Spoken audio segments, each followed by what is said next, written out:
I lived on a 90-foot deep sea fishing vessel for 3 weeks. Here's what life is really like.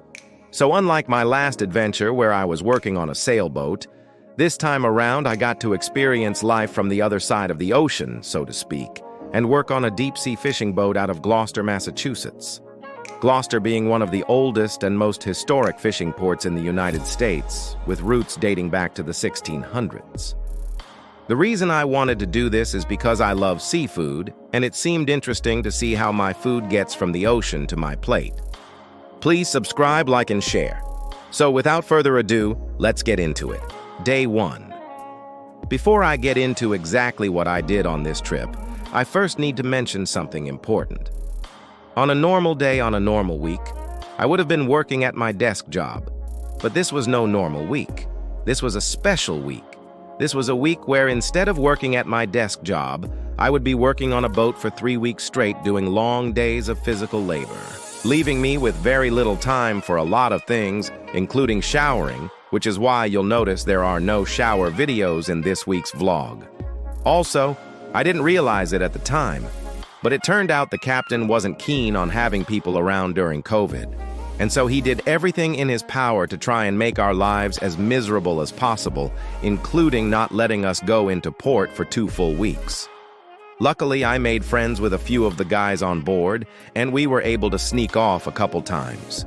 So, after arriving in Gloucester and meeting up with the rest of the crew, we had a quick walk around of the boat before setting sail and heading out to sea for 2 whole weeks. One thing I learned about fishing boats is that they smell. It doesn't matter how much you try to keep them clean, they always smell like fish. The best way I can describe it is if you take a can of tuna and then mash it into a wall, that's what the boat smelled like. After getting acquainted with the boat and all of the equipment on board, we headed out to sea for 2 whole weeks. Our plan was to set up shop in a place called the Poorhouse Canyon, which is apparently one of the best places to catch tuna in the world. The conditions were unusually calm for the first day or so the captain decided to use this time to teach me how to fish. We started by putting in a line, a big spool of rope about as thick as my thumb with a giant hook on the end. We let it down into the water until the entire thing was submerged. Then we waited. About 20 minutes later, the line started moving. The captain yelled, "Fish on!" and we spent the next 30 minutes reeling in the biggest bluefin tuna I've ever seen. At this point, I was hooked, literally. There's something exciting about fishing.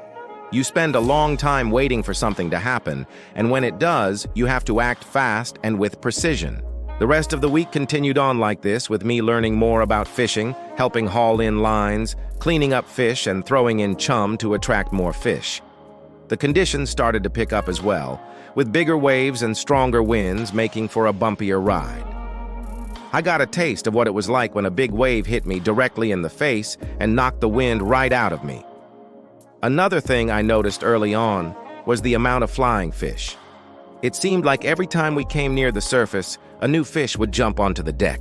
Most of them were dead within seconds, but some managed to make it back into the ocean.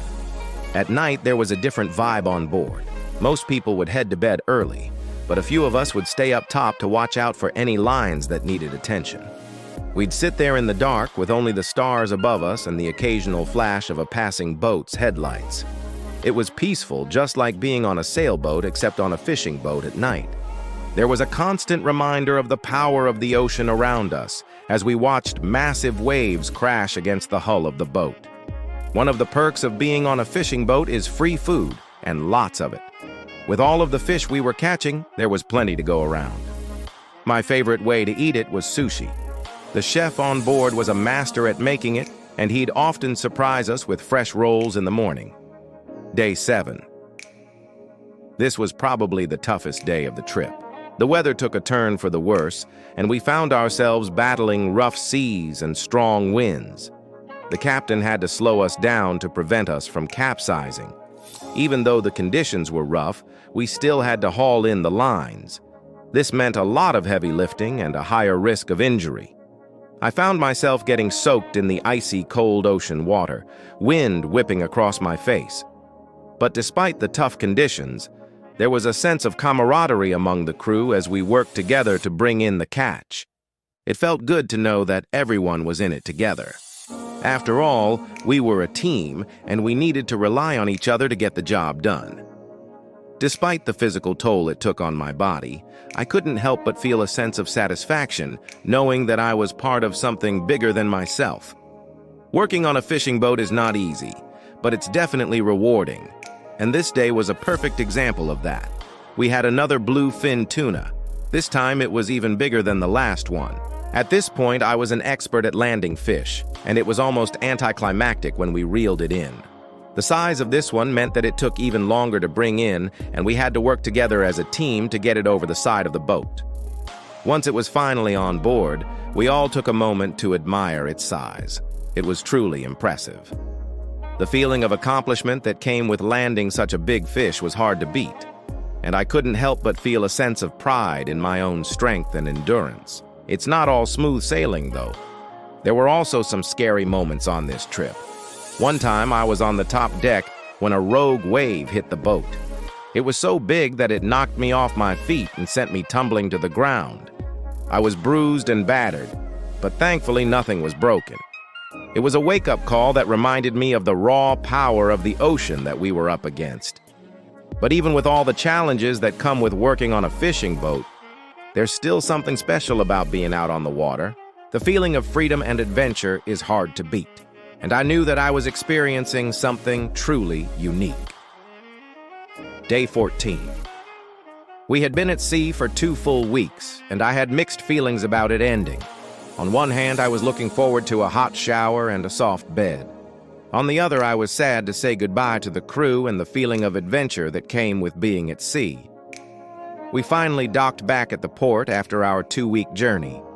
As we pulled into the harbor, I couldn't help but feel a sense of relief.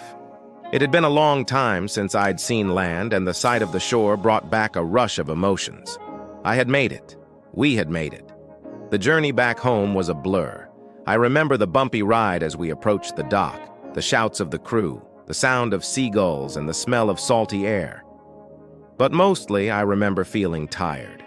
It's hard to describe the exhaustion that comes with working on a fishing boat. It's not just physical, it's mental too.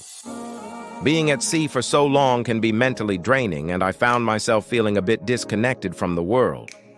But as I stepped off the boat and onto solid ground, I felt a surge of energy. I was back. Reflecting back on the trip, I realized that my experience was just a small glimpse into the lives of those who work on fishing boats. The conditions they endure, the physical toll it takes on their bodies, and the mental fortitude it requires are all a testament to the strength and resilience of the human spirit. I'm grateful for the opportunity to have experienced this firsthand and to have learned about the industry that brings so much protein to our world. It's a job that most people don't want to do, and it takes a special kind of person to work on a fishing boat. But these men and women are the ones who brave the harsh conditions and put their lives on the line to bring us the food we need to survive. They are the unsung heroes of the sea, and I am in awe of their bravery and dedication.